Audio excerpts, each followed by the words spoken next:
ഇന്നത്തെ സ്പെഷ്യൽ ചാള മുളകിട്ടത്. ഇതൊരു ഒതൻറ്റിക് മീൻ മുളകിട്ടതാണോ എന്ന് ചോദിച്ചാൽ എനിക്കും സംശയമുണ്ട്. ഞാനിങ്ങനെയാണ് വയ്ക്കാറ്. അപ്പോൾ എൻ്റെ റെസിപ്പി കാണിക്കാമെന്ന് വിചാരിച്ചു. ഒരു ചട്ടിയിൽ ആവശ്യത്തിന് മാത്രം വെളിച്ചെണ്ണ ഒഴിച്ചു കൊടുക്കാം. അതിലോട്ട് കടുക്, വറ്റൽമുളക്, ഉലുവയും കൂടെ ചേർത്ത് കൊടുക്കാം. അത് മൂത്ത് വരുമ്പോഴത്തേക്കും അരിഞ്ഞു വച്ചിരിക്കുന്ന വെളുത്തുള്ളി ഇഞ്ചിയും കൂടെ അതിലോട്ട് ചേർത്ത് നല്ലതുപോലെ മൂപ്പിച്ചെടുക്കാം.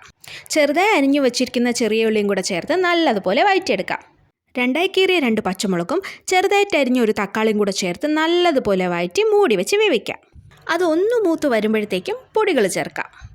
1/2 ടീസ്പൂൺ മഞ്ഞൾപ്പൊടി, 1 ടീസ്പൂൺ കുരുമുളക് പൊടി, 2 ടേബിൾ സ്പൂൺ മുളക് പൊടി. ഞാനിവിടെ സാധാ മുളക് പൊടിയാണ് യൂസ് ചെയ്തിരിക്കുന്നത്, അതുകൊണ്ട് കളർ ഇച്ചിരി കുറവായിരിക്കും. പൊടികളെല്ലാം നല്ലതുപോലെ മൂപ്പിച്ചെടുക്കണം. നല്ല മൂത്ത് വരുമ്പോഴത്തേക്കും കറിക്ക് ആവശ്യത്തിനുള്ള വെള്ളം കൂടി ചേർത്ത് കൊടുക്കാം. കറി നല്ലതുപോലെ തിളച്ച് വരുമ്പോഴത്തേക്കും സോക്ക് ചെയ്യാൻ വച്ചിരിക്കുന്ന കുടംപുളി, പാകത്തിനുള്ള ഉപ്പ്, വൃത്തിയാക്കി വച്ചിരിക്കുന്ന മീൻ കഷ്ണങ്ങളോടെ ചേർത്ത് നല്ലതുപോലെ ചുറ്റിച്ച് വേവിക്കാൻ വയ്ക്കാം. മീൻകറി നല്ലതുപോലെ തിളച്ച് കുറുകി വരുമ്പോഴത്തേക്കും ആവശ്യത്തിനുള്ള കറിവേപ്പിലയും കൂടെ ഇട്ട് വാങ്ങി വയ്ക്കാം. ഇന്ന് കഴിക്കാൻ നല്ല വെന്തുടഞ്ഞ കപ്പയും അതിലോട്ട് ഈ മീൻകറി ചൂടോടെ ഒഴിച്ചു കൊടുക്കണം. ചൂട് മാറുന്നതിന് മുമ്പ് തന്നെ ആ കപ്പയും ചാറും കൂടെ ചേർത്ത് ആദ്യം ഒന്ന് കഴിച്ചു നോക്കണം.